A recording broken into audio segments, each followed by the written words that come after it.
Alrighty, we're live.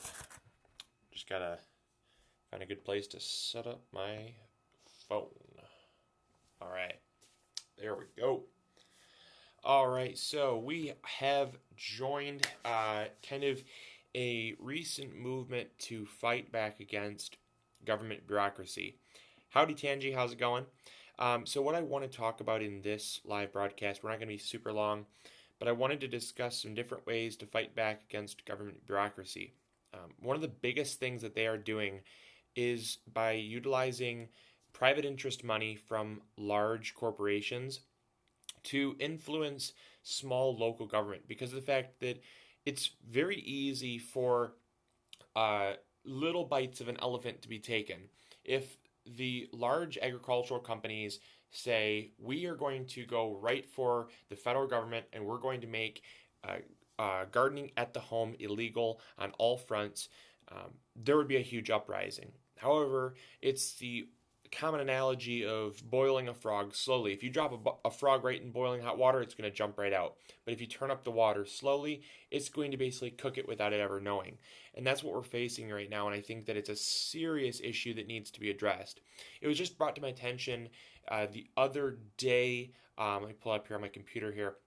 It was brought onto my attention that that there was a small town in, I believe it was Minnesota. Bear with me here. No, sorry, Missouri. It was Sugar Creek, Missouri. I would suggest everyone check this out. It is a huge overstep, and it's a prime example. It happened here in Michigan. It happened in Florida. It happened in Wisconsin. It is happening all throughout the United States, not all at once. And there's certain things that make it a tricky situation, and there are certain things that we can all do to make it better. Even though they're going to pass these laws, we can still fight back. And I'm going to show you different ways to do that. The first one is finding a loophole. Now, loopholes, they're worst case scenario. I don't like to have to fight a loophole, but the basis on these laws is totally unconstitutional. If they were taken to federal court, they would never withhold. The problem is that in order to take a case to federal court, it has to have damages of $75,000 or more. This person is not, and no one in these cases are facing $75,000 or more of damages. So it just would never make it to federal court, which is something that is hard to fight. But the fact of the matter is if it was, it would totally be overturned on the basis of the fact that there are no right infringements on other people. The case in this Missouri case, the fine print that is totally able to be exploited is, it says here, there's an ordinance in Sugar Creek, Missouri, whereas the Planning Commission has considered an amendment to the zoning ordinance to the use of front yards in single-family residential districts for Type 1 agricultural use, that is raising chickens, raising of crops, and other vegetative products and foodstuffs in the open. Now that's a very easy one to basically exploit, because the fact that they wrote that in there shows me that they have very little knowledge of what it means to actually write a legally binding contract. Me going to business school, I studied business law for a very long time. I spent a whole quarter on it. And I did extremely well. It's kind of one of those side studies that you have to do being a business major. And in business law, it talks about these loopholes here. The specificity of this law says in the open. So all you have to do is, if you're living in a place and read through, if it says that you're not allowed to have it in the open, all you have to do is put something to make it not in the open. If you enclose your front yard by putting up a narrow fence, a small fence, or something to enclose your yard, instantly negates the law, and there's absolutely nothing enforceable about it. So I want to tell you all that there is hope for that. And for all the people that have joined, definitely share this with your friends. I mean, we need to get this broadcast out to people, and it's not something that I can just do on my own. I really want people to be hearing this kind of stuff, because I actually have a background in fighting these loopholes, and it's something that I think is very valuable. Now, the next thing is by utilizing permaculture methods. These permaculture methods are extremely effective. By planting essentially non-edible hedgerows, you can basically enclose your yard without having to put a fence in, and you can use these non-edible hedgerows to enclose your yard, and in certain circumstances, even that will be enough. Another method is by planting edible trees. There is absolutely positively no law that regulates the use of edible trees. The basis of what they are talking about is, thank you for sharing that, Tanji. I appreciate it. The basis of what they're talking about is edible crops, and a crop is only defined as a seasonal farming practice. That's the only definition of a crop. So if you plant fruit trees, you can establish a cherry tree, an apple tree, a pear tree. You can have all the fruit trees you want, and there is nothing enforceable about it. Now, I do want to get into the point of, as good stewards, as good neighbors, what we need to do to establish a precedence that we are not harming the general good of the public. The one thing, no, you're not going to see my feet. In fact, you can get blocked. That's really disgusting.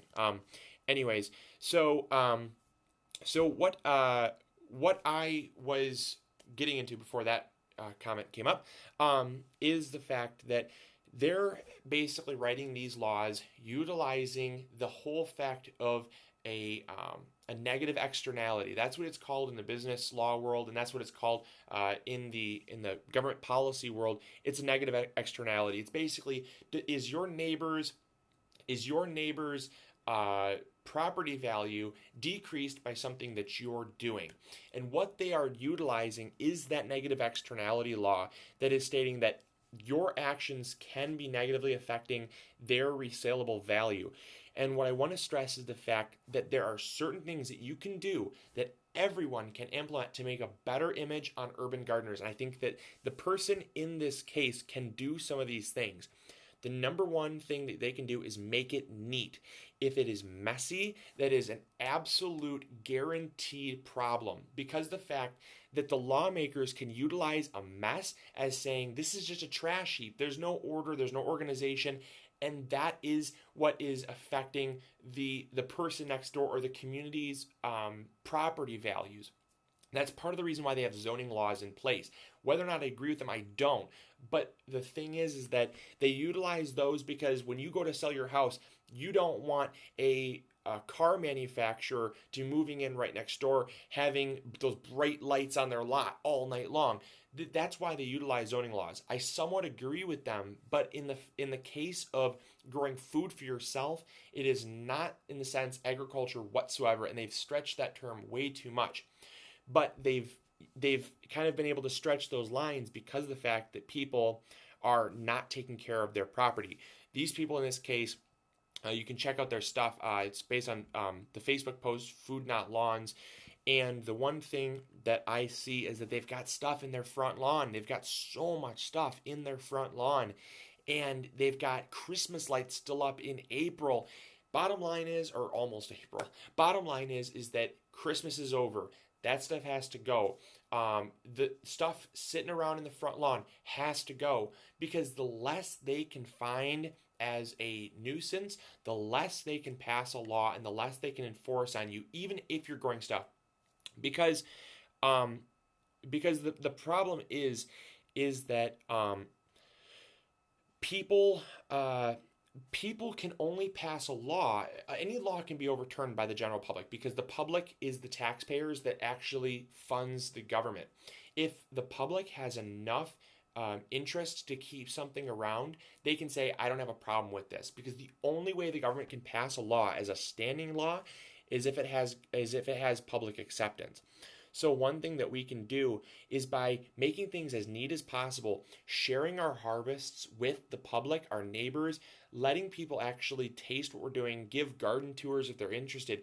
By opening up and really educating the public on what we're doing, it can help to gauge more community support, so there's less support for the against side. I wanted to get that out there. Now, the next thing that is a doable thing that anybody can do is to sign a public petition. Um, I have a spot in downtown Detroit where I garden. Yeah, there's lots of community gardens popping up too. That's a great thing. But um, I really want to stick on topic here because I really want to get this important information out. All the people that joined, I know we got a lot of people in here now.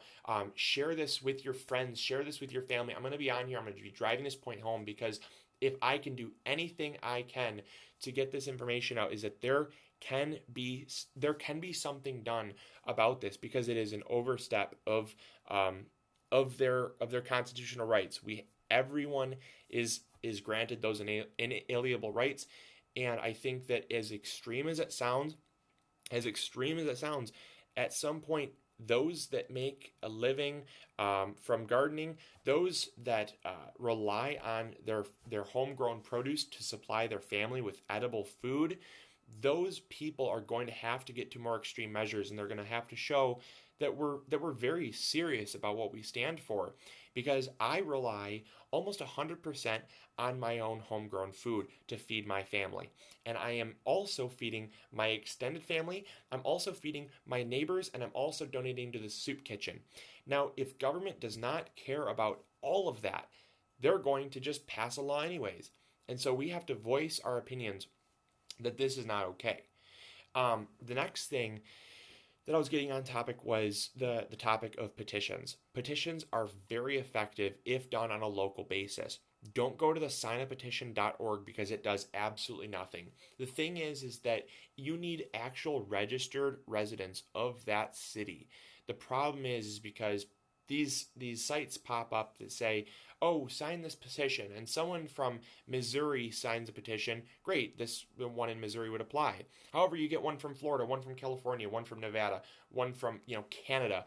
The fact of the matter is that they are not Sugar Creek, Missouri residents, and that is what is the problem. Is because the state government, the federal government will do absolutely nothing because they've delegated it to basically to the local government to pass this ordinance, and that's where you actually have to have registered citizens that you can actually take to the city hall and say, this is a list of people enough to get an overturn or a revote in the city, and also they have to be able to be located in the city's directory. So make sure that that's done because it can be effective. I'm telling you, it can be very effective in local government to overturn.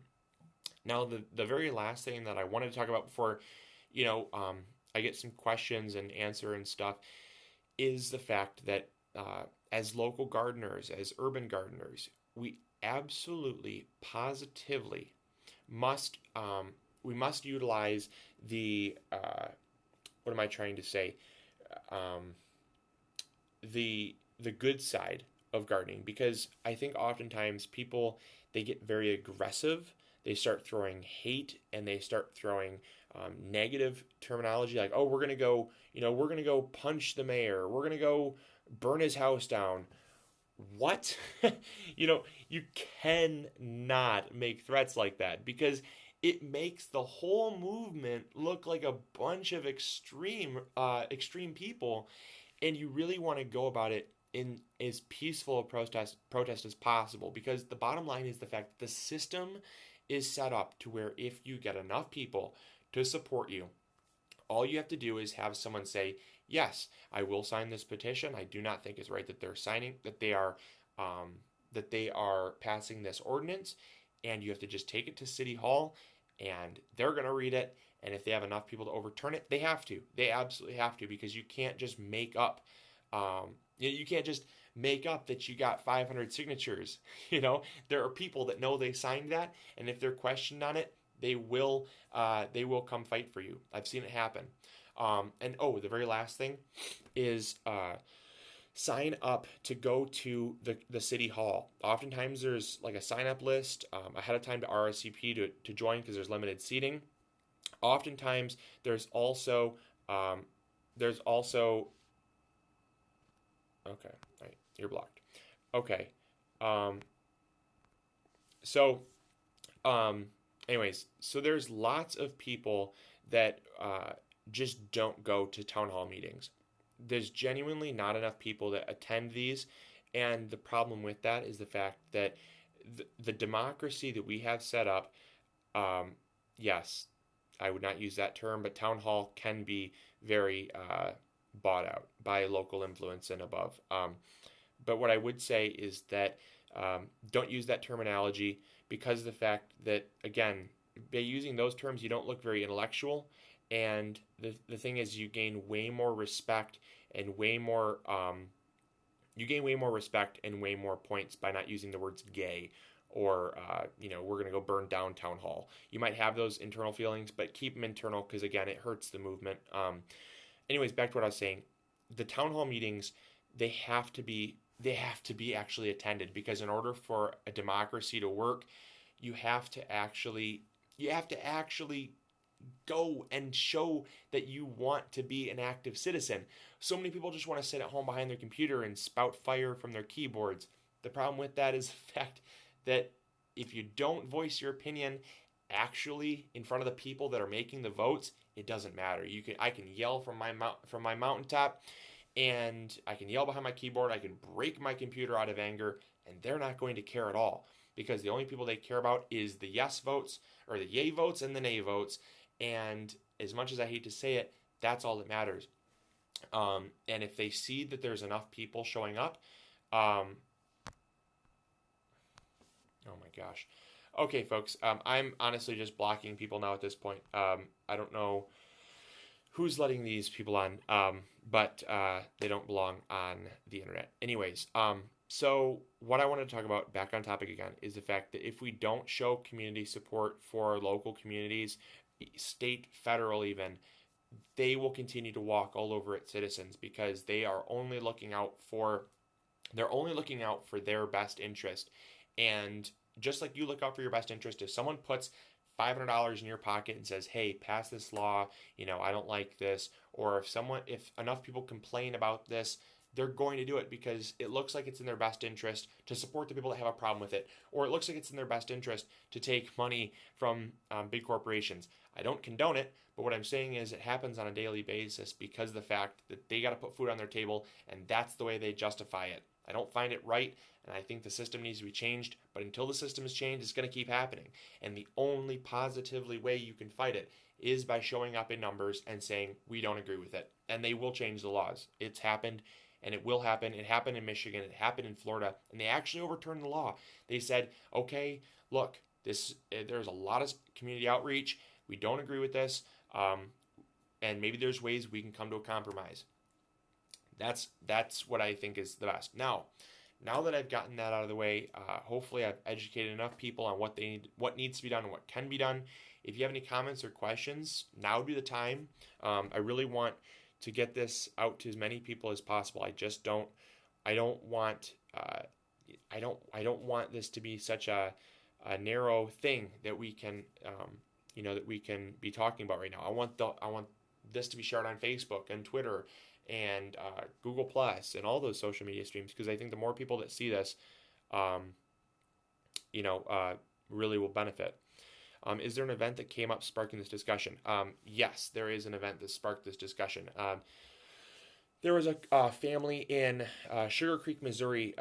The town of Sugar Creek, Missouri just recently passed an ordinance that is banning the growing of crops in their town in the front yard. It's a common thing that they're doing, and they're passing it based on the precedence of negative externalities. What you do affects your neighbor's home values, and there are zoning requirements that you have to abide by. The problem is that government for the longest time has stretched the meaning of agriculture, and agriculture should be redefined. Agriculture is not growing your own food, okay?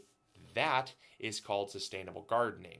That's what I would call it, but that's not what the umbrella term of agriculture is. Agriculture is the growing of food for human consumption, okay? That's the problem, is that when you grow food for human consumption, an apple tree can be labeled as, as something that you can't grow in your front yard. And it's like, wow, this is becoming a huge issue. And the fact of the matter is that private interest money is coming into local government, state government, federal government, and they are making sure that that this doesn't happen, that people can't grow their own food, because the more dependent on the food system we are, the more sheep we are. Because if we can become independent, we can actually break out from the binds that they have us in. We can eat healthier. We can feed our families. We can actually have more disposable income that we can spend on other things. And they want to keep you in a fine system that is basically a train wreck, because the food that they are growing is not picked at peak ripeness. It's not grown with optimal conditions. It's not grown with optimal food. It's shipped thousands of miles. And the problem with all of that is the fact that they are actually, even if it's organic, I don't think organic food should be shipped thousands of miles. I just don't.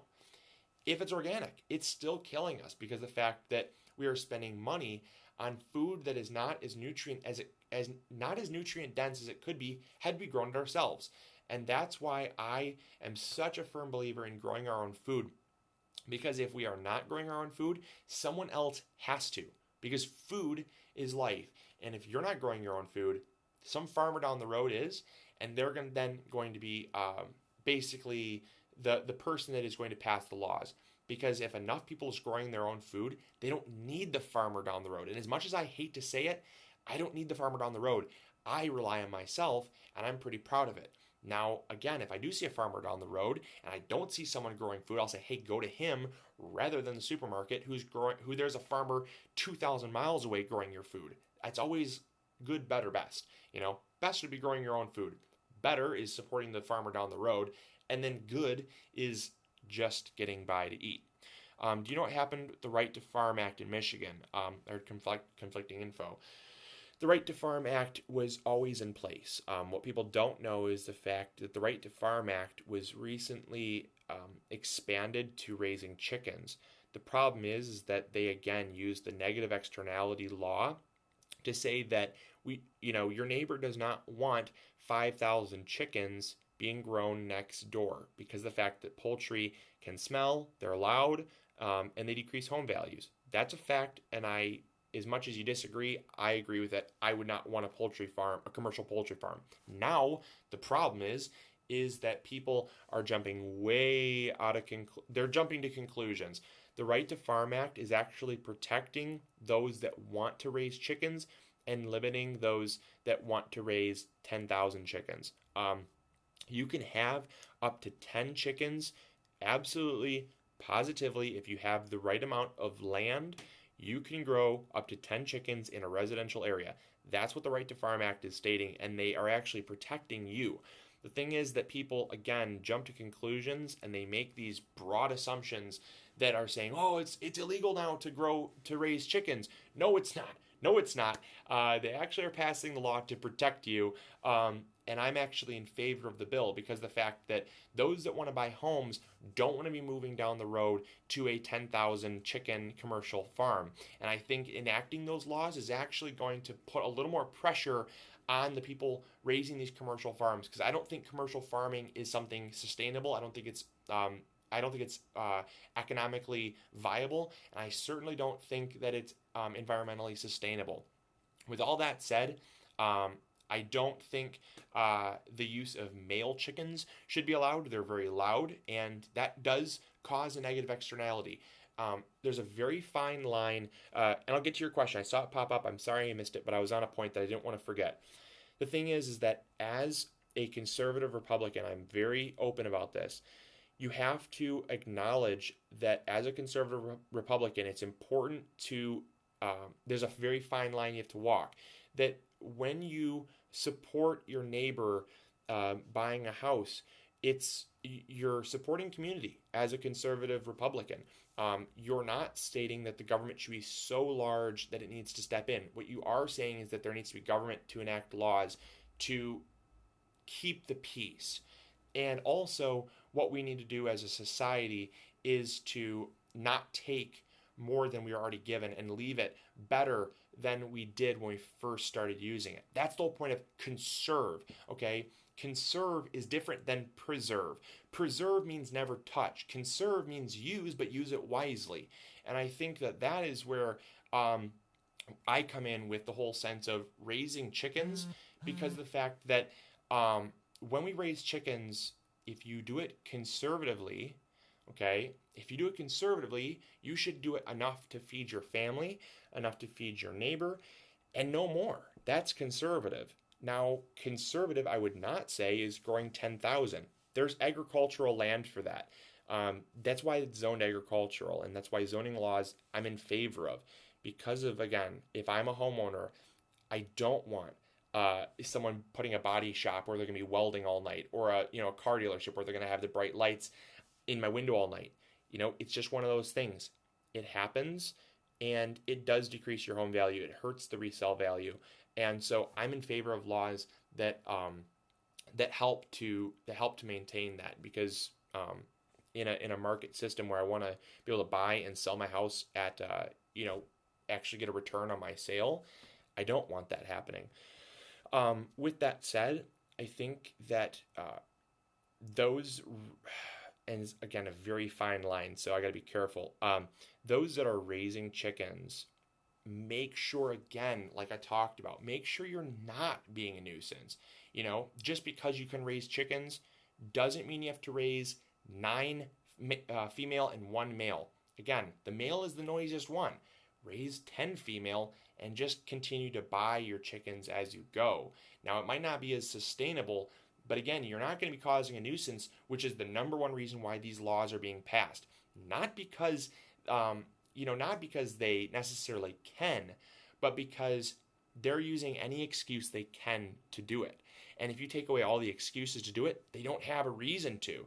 And if they try to explain these reasons, it makes them look stupid. But if you have something that gives a reason, it doesn't make them look stupid. It makes you look kind of stupid. Because, if I'm an urban gardener, let's say, back on the topic of urban gardening, if I'm an urban gardener and I'm growing in my front lawn and I'm using tire stacks to grow potatoes, probably not the best thing to be using. Now, wooden raised beds, that's what I would say is the right thing to be using. Now, it might not be as financially sustainable as tires, but the fact of the matter is it looks a lot better than tires.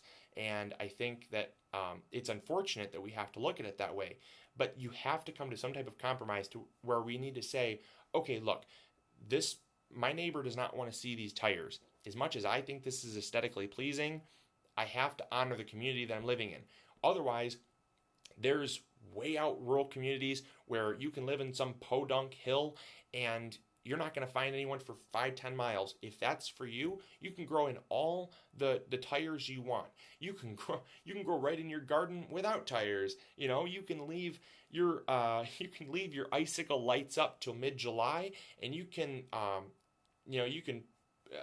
leave your bikes out to rust in the middle of the front lawn. That's fine. No one's going to see it. But in a community setting where we're urban gardening, we need to start cracking down as a community to actually ensure that we are not looking bad. Because one bad apple spoils the bunch, and it only takes one to make sure that everyone has a law against them. And that's where I think as urban gardeners we need to say, hey, look, you need to clean up your lawn. You need to put this stuff away because you're giving them a reason to pass these laws. I'm not. My front lawn looks awesome, and it does, but it's going to look even better once we actually have the ability to buy our own home. Cindy and I are going to buy a home, and we're going to do that. We're going to put in a front yard garden. We're going to put in a front yard edible garden, and if someone tries to put a law against me, I will, I'll use everything in my will that I can to prevent it. Not that they'd ever go up against my gardener anyways. I mean, 60,000 subscribers. You don't want 60,000 people out front town hall. It just won't happen. But anyways, back on topic. Anyways, had to put in a little joke there. So does anyone have any more remaining questions though? I'd be glad to. I got to go soon. I got stuff I got to do, got work I got to do, but I wanted to get this out. I really think it was super important, and I appreciate everyone for tuning in. Any questions on this topic? Anybody have any problems or need a solution or need any guidance?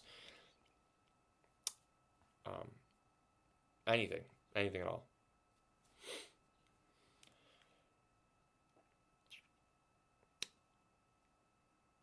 Okay, so nothing. All right. Well, on that note, I hope everyone has a good day. I hope people share. Thank you, Tangi. I appreciate your support. I'm glad you got to watch it. And Tangi, if you would, share this with your Facebook community. I know you have a really good Facebook community, and I also know that that you can watch this after it's done broadcasting. I'm going to do my best to post this if it saves to my phone. I'm going to do my best to save to post this to like YouTube. I think that it's very important that people get this out. I just don't I just don't think that it's something that enough people talk about in depth, and I don't think people take the right angle on it. I think people are either very against it or very for it, and you're so aggressive on either side that you start losing your common sense about things, and it makes people look very poorly. And I think that as soon as we start really educating people on how to do it right, how to exploit the loopholes without looking like a rebel, how to use methods that are in place to actually fight the legislation that we don't agree with in a manner that's humane and respectful to others. I think those are ways that we can actually create a lot of change. I don't think marching down the street with pickets and torches is going to do much good. I just don't. I don't think that. I think we're a way more sophisticated society than that, and I think we can use our sophisticated society to actually communicate on a level that's sophisticated. Imagine that. So, anyways, I'll talk to you all later. Have a blessed day. I know the weekend's coming up. Hopefully, your weekend's going great. And if you have not checked out our episode that we just uploaded today on growing rhubarb from seed, I'd check it out. It's really nice. So, all right, I will talk to you all later. Thank you all for tuning in. I love doing these, and I definitely appreciate all the support, and I will hope to do one again soon. All right, catch you guys later. Grow big or go home. Bye.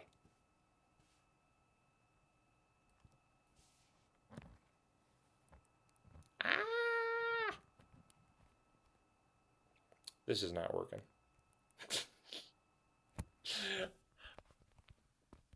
After a while, my broadcast gets a little funky. Okay.